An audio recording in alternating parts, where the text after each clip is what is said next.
Hello, hockey skaters and goalies around the world, and welcome to another edition of the Ride to the Rink. It's Lee, Mike, and Christy here with our friend Nick, who runs something called Working in Hockey. Now, kids, listen, if you're listening to this show, you love the game.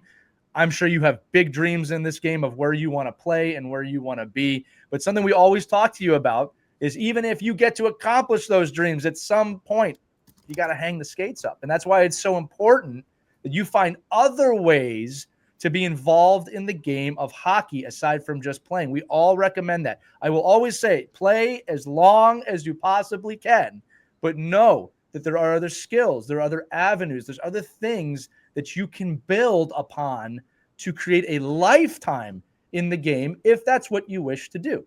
And our friend Nick, again, runs something called Working in Hockey. I just said that. I want you to check it out, where he finds people that work in the game. He also helps people get work in the game. So, Nick, I want to throw it to you, to the young hockey players listening. I'm going to ask you this question.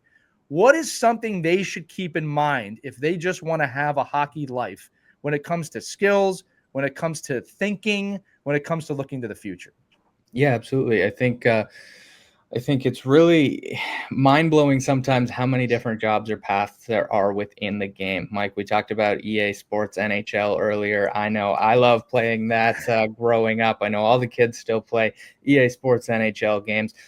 We think of that as okay, that's a video game. It's fun. EA Sports employs over 15,000 people. Wow. Now, not all of those are working on the NHL game, mind you, but maybe your passions lie with video games or technology. There's jobs that can be had within hockey, within technology and video games. Maybe you're really good in math class. There's analytics and statistic jobs with every single NHL team. Every single level of hockey has those jobs. Maybe you love social media. You're scrolling on TikTok a little more than mom or dad would maybe approve of. There are so many marketing and social media avenues within the game. And honestly, that's probably the easiest way to create your own path or niche within the game is through marketing. There's so many amazing photographers, videographers, creatives of all sorts that, their love for the game, they get to go watch their brother or sister play and maybe experiment with filming the game or editing a goal that your friend scored or all those different things. So for me, I always try to tell teammates kids, Lee, that talk to your teammates about their interests, figure out what they're interested in. You build those similarities and those bonds with people and being able to kind of think about maybe down the road, I'd love to get into something like this, whether it's coaching or video games or analytics. There's a million ways to work within the game of hockey. And Nick, the kids are thinking, okay, I've got my hockey skills down. I know how to skate fast. I know how to put a puck in the net. What kind of skills do I need if I want to succeed off the ice with a career in hockey? Absolutely. Your coaches were right. Your coaches were right that being a leader, being a good person in the room, getting along with your teammates, those things are so transferable to the real world, to the business world, to life beyond the ice. I think those are the biggest things. The captains that I had in minor hockey growing up are some of the best and smartest business people that I know today. The people who were leaders in the rooms, the people who brought people together when we were at hockey tournaments playing mini sticks in the hotel hallways, like the people who can bring people together, who can cultivate, be leaders, those people tend to go the furthest in the business world or the real world after hockey. So there's so many characteristics and things that we can learn through playing sports. All the things your coaches tell you about being a good person, trying your hardest, don't ride the wave of emotions too much. All those different lessons that our coaches teach us apply to life after hockey as well. Nick, we love hockey people. I think one of the things that we've loved about doing this show is anybody in the sport of hockey that we reach out to, whether it's an NHL player, a Hall of Famer, a GM, they're so accessible. I mean, it's actually unbelievable how accessible the hockey world is. I'm 14, I'm 15 years old, 16 years old. Can you talk a little bit about, how do you access that accessibility? Like, what would you do as a 14 and 15-year-old to find out about these jobs that are out there?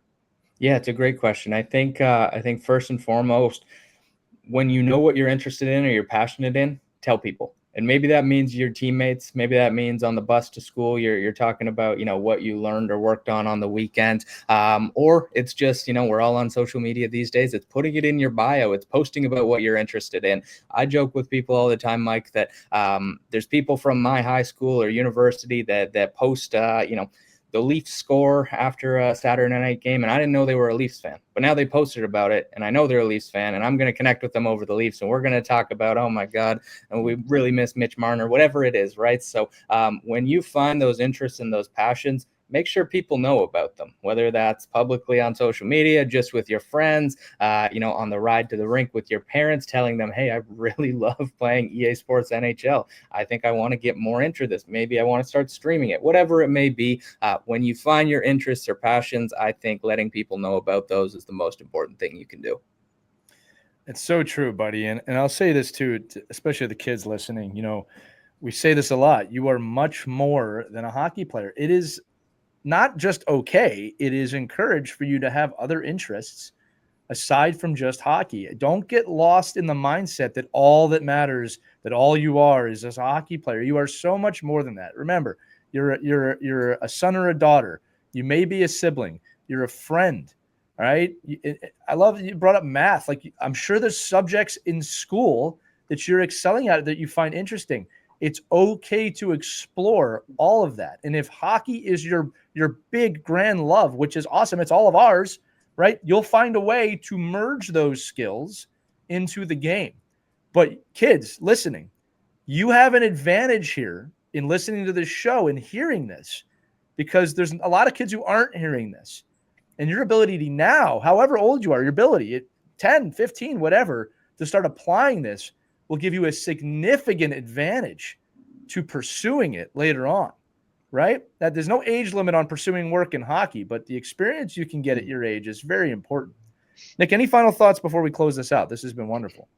No, I think that's a perfect way to sum it up, Lee. And again, it's the characteristics, the traits, the skills you learn through being in a locker room with your teammates, through riding the bus to a game, through sitting in the car with your parents to a game, sitting there in the stands watching your siblings play. All those characteristics and those lessons, those are what stick with you after you wrap up playing. I couldn't tell you how many goals or assists or wins we had in any single year of my career, even though that was the sole thing we were focused on at the time. It's the lessons, the memories, the people, the things that coaches told you, the things that parents told you after you took a silly penalty. All those things are what stick with you the most once you're, maybe done playing the game one day. Well, that is the human experience, my friend, and kids.